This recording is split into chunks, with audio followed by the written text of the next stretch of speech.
Сәлем достар, бүгін сіздермен 5 минутта дәл осындай өте аппетитный салат жасаймыз. Міндетті түрде видеоны соңына дейін қараңыздар.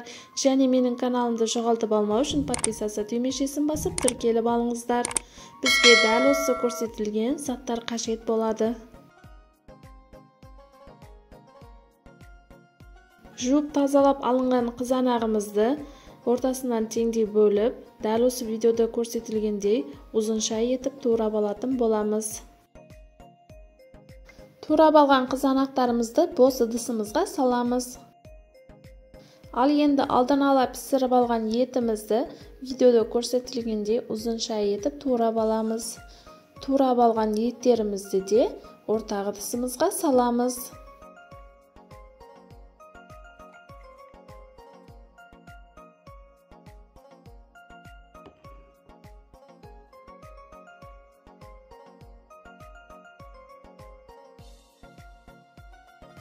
Бізге дәл осындай тәтті балғар бұрыш қажет болады. Жуып тазалап алып, видеода көрсетілгендей тең екіге бөліп, ұзынша етіп турап алатын боламыз.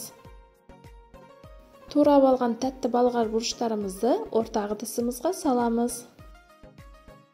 Алдын ала жуып тазалап алынған қиярымызды да дәл видеода көрсетілгендей ұзынша етіп турап аламыз. Турап алған қиярларымызды да ортақ ыдысымызға саламыз. Бізге дәл осындай көк пияздар қажет болады. Көк пияздарды да қырынан турап аламыз. Және бізге ас көк пен кинза қажет болады. Оларды да дәл осындай турап алатын боламыз. Турап алған зелендерімізді ортақ ыдысымызға салып, горохымызды да ортақ ыдысымызға саламыз. Сарымсағымызды майдалап, ұсақтап турап алып, сарымсақты да ортақ ыдысымызға саламыз. Дәміне қарай тұз, ащы бұрыш және сәбіздің дәмдеу үшін қосатын боламыз. Және дәл осындай соя соусымызды құйып, қызып тұрған майымызды құйып, жақсылап араластырып жібереміз. Достар, менің каналымда бұдан бөлек әртүрлі ыстық тағамдар, десерттер, салат, торттардың рецептері бар. Міндетті түрде кіріп көрсеңіздер болады.